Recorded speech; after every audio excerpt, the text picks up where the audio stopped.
Next మనం మహబూబ్ నగర్ వెళ్దాం. మహబూబ్ నగర్లో రైతులను నమ్మించి అధికారంలోకి వచ్చిన కాంగ్రెస్కు ప్రజలు తగిన గుణపాఠం చెప్పాలని డి.కిరణ్ అంటున్నారు. సో అదేవిధంగా నారాయణపేట జిల్లా కేంద్రంలో ఏర్పాటు చేసినటువంటి బీజేపీ రైతు దీక్షలు డి.కిరణ్ పాల్గొన్నారు.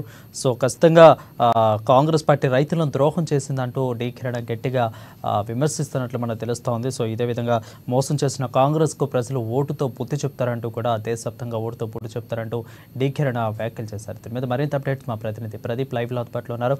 ప్రదీప్ చెప్పండి. Good evening Varun. ఏదైతే బీజేపీ రాష్ట్ర పార్టీ ఆదేశాల మేరకు ఉమ్మడి పాలమూరు జిల్లా వ్యాప్తంగా ఈ రోజు బీజేపీ పార్టీ ఆధ్వర్యంలో రైతు సత్యాగ్రహ దీక్షలు చేపడుతున్నటువంటి పరిస్థితి ఉంది. మరోవైపు దీనికి సంబంధించి ఉమ్మడి పాలమూరు జిల్లా వ్యాప్తంగా గద్వాల, తర్వాత వనపర్తి, నాగర్ కర్నూలు, నారాయణపేట్, మహబూబ్ నగర్ జిల్లా కేంద్రాల్లో బీజేపీ శ్రేణులు భారీ ఎత్తున కలెక్టరేట్ల ముందు, తహసీల్దార్ కార్యాలయాల ముందు రైతు సత్యాగ్రహ దీక్షలు చేపట్టినటువంటి పరిస్థితి ఉంది. ఏదైతే అసెంబ్లీ ఎన్నికల ముందు కాంగ్రెస్ పార్టీ ఏదైతే ఇచ్చిన 6 గ్యారెంటీలపై కొంత వెనక్కి తగ్గినట్టు కూడా బీజేపీ ఆరోపిస్తున్న నేపథ్యంలో దీనికి సంబంధించి రైతులకు ఇచ్చిన ఏదైతే కాంగ్రెస్ పార్టీ రైతులకు ఇచ్చిన హామీలను నెరవేర్చాలంటూ కూడా బీజేపీ గట్టిగా డిమాండ్ చేస్తున్నటువంటి పరిస్థితి.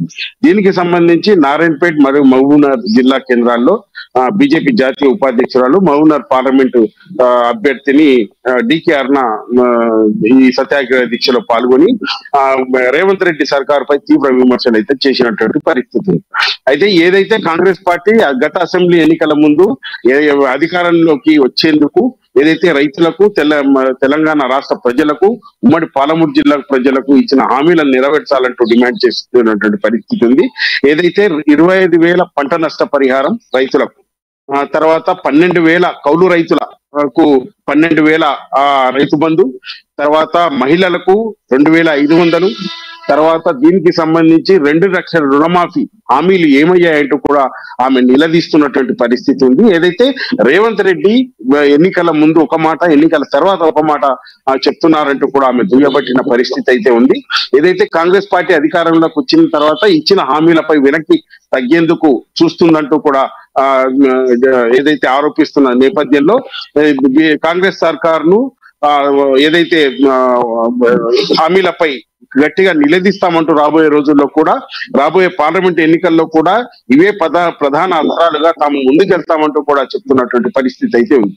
మరోవైపు దీనికి సంబంధించి బీజేపీ ఏదైతే కేంద్ర ప్రభుత్వంపై రాష్ట్ర కాంగ్రెస్ పార్టీ రేవంత్ రెడ్డి చేస్తున్న ఆరోపణలు ఆమె తిప్పికొట్టినటువంటి పరిస్థితి ఉంది. ఏదైతే తమ నరేంద్ర మోడీ నాయకత్వంలోని కేంద్ర ప్రభుత్వం రైతులకు 6,000 ఏదైతే దీనికి సంబంధించి రైతులకు భరోసాను ఇస్తుందంటే 6,000 రైతులకు పెట్టుబడి సాయంగా ఇస్తున్నామంటూ, యూరియా తర్వాత దీనికి సంబంధించి మందులను కూడా సబ్సిడీ ఇవ్వబోతున్నట్టు, చిన్నకారు రైతులకు సంబంధించి సబ్సిడీ కూడా ఇస్తున్నామంటూ, ఏదైతే ప్రధానంగా చిన్నకారు రైతులను దృష్టిలో పెట్టుకుని కేంద్ర ప్రభుత్వం పలు స్కీమ్ల ద్వారా రైతులను ఆదుకుంటుందంటూ కూడా ఆమె చెప్పినటువంటి పరిస్థితి. మరోవైపు దీనికి సంబంధించి ఏదైతే ఆరుతడి పంటలకు కేంద్ర ప్రభుత్వం ప్రోత్సహిస్తుందంటూ, ఏదైతే వరి కాకుండా వరికి సమానంగా అయితే సమాంతరంగా ఉండే పంటలు వేసుకోవాలంటూ కూడా దానికి సంబంధించి భూసార పరీక్షలు రైతులకు ఇచ్చి ఏ భూమిలో ఏ పంట వేయాలంటూ కూడా సూచనలు ఇస్తున్నారంటూ బీజేపీ కేంద్ర ప్రభుత్వాన్ని విమర్శించే స్థాయి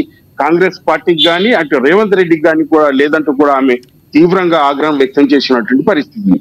మరోవైపు దీనికి సంబంధించి కాంగ్రెస్ పార్టీ ఏదైతే ఎన్నికల ముందు ఇచ్చిన హామీలను నిలబెట్టుకోవాలంటూ, లేదంటే కాంగ్రెస్ పార్టీ తలలు ఉంచుతామంటూ కూడా ఆమె తీవ్ర పదజాలంతో అయితే హెచ్చరించినటువంటి పరిస్థితి అయితే ఉంది.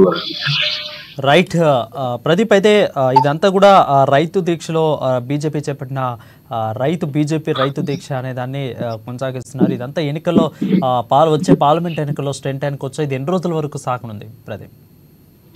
అయితే దీనికి సంబంధించి రాబోయే పార్లమెంట్ ఎన్నికల్లో అయితే ఈ రైతులకు సంబంధించి ఏదైతే కాంగ్రెస్ పార్టీ ఇచ్చిన 6 గ్యారెంటీలపై తాము ముందుకెళ్తామంటూ ప్రధాన అస్త్రాలుగా రేపు రాబోయే పార్లమెంట్ ఎన్నికల్లో కూడా వీటిని తీసుకోబోతున్నామంటూ, ఏదైతే కాంగ్రెస్ పార్టీ ఇచ్చిన హామీలను నెరవేర్చడంలో వెనక్కి తగ్గిందంటూ కూడా, హామీలను నెరవేర్చడంలో విఫలమైందంటూ కూడా ఇవి రేపు రాబోయే పార్లమెంట్ ఎన్నికల్లో తమ ప్రధాన అస్త్రాలుగా వాడుకోబోతున్నట్టు కూడా ఆమె చెప్పినటువంటి పరిస్థితి. ఏదైతే వ్యక్తిగత విమర్శలకు దిగుతున్న కాంగ్రెస్ పార్టీ ఏదైతే ప్రజలకు ఇచ్చిన, తెలంగాణ రాష్ట్ర ప్రజలకు ఇచ్చిన, ఉమ్మడి పాలమూరు జిల్లా ప్రజలకు ఇచ్చిన హామీలను నెరవేర్చాలంటూ కూడా ఆమె డిమాండ్ చేస్తున్నటువంటి పరిస్థితి ఉందైతే కాంగ్రెస్ పార్టీ ఇవన్నీ చేయలేకని బీజేపీ పై బురద జల్లేందుకు ప్రయత్నిస్తుందంటూ, వ్యక్తిగత దూషణలకు దిగుతుందంటూ, ఏదైతే కేంద్ర సర్కారుపై కూడా లేనిపోని ఆరోపణలు చేస్తూ తమ పబ్బం గడుపుకునేందుకు ప్రయత్నిస్తున్నట్టు కూడా ఆమె దుయ్యబట్టిన పరిస్థితి ఉంది. ఏదైతే తెలంగాణలో కాంగ్రెస్ నాయకులు పెద్ద పెద్ద మాటలు మాట్లాడుతున్నట్టు, ముందు వారు ఇచ్చిన హామీలను నెరవేర్చుకునేందుకు ప్రయత్నించాలంటే ఇప్పటికే రైతుల దృష్టిలో కాంగ్రెస్ పార్టీ ఏదైతే పార్టీ పరిస్థితి అర్థమైపోయిందంటే ఇప్పటికే అక్కడక్కడ పంటలు ఎండి రైతులు లబోదిబోమంటున్నా కూడా కాంగ్రెస్ సర్కారు పట్టనట్టు కూడా ఉంటుందంటూ, ఏదైతే యాసంగిలో కేఎల్ఐకి సంబంధించి, జూరాల సంబంధించి తాగునీటికి కూడా ఇబ్బంది పరిస్థితి ఎదుర్కొంటున్న నేపథ్యంలో సాగునీటి ఇక గగనతరం అయిపోయిందంటూ, రైతులను పట్టించుకోకపోవడంతో గాలికో రైతులు ఆత్మహత్య చేసుకున్న పరిస్థితుల్లో ఉన్నారంటూ, వాటిపై దృష్టి పెట్టాలంటూ వ్యక్తిగత దూషణలు చేయడంలో ముందున్న కాంగ్రెస్ పార్టీ రైతుల, తెలంగాణ ప్రజల ఏదైతే అభివృద్ధి కోసం పనిచేయాలంటూ కూడా ఆమె సూచించినటువంటి పరిస్థితి అవుతుంది. రాబోయే రోజుల్లో రైతులకు కానీ, ఇటు తెలంగాణ ప్రజలకు కానీ ఇచ్చిన హామీలను నెరవేర్చకుంటే తాము కాంగ్రెస్ పార్టీ ఏదైతే దీనికి సంబంధించి కాంగ్రెస్ పార్టీపై పెద్ద ఎత్తున పోరాడడానికి సిద్ధంగా ఉన్నామంటూ కూడా ఆమె చెప్పినటువంటి పరిస్థితి. Right, thank you Pradeep for the updates. అదే చూసుకున్నట్లయితే మహబూబ్ నగర్లో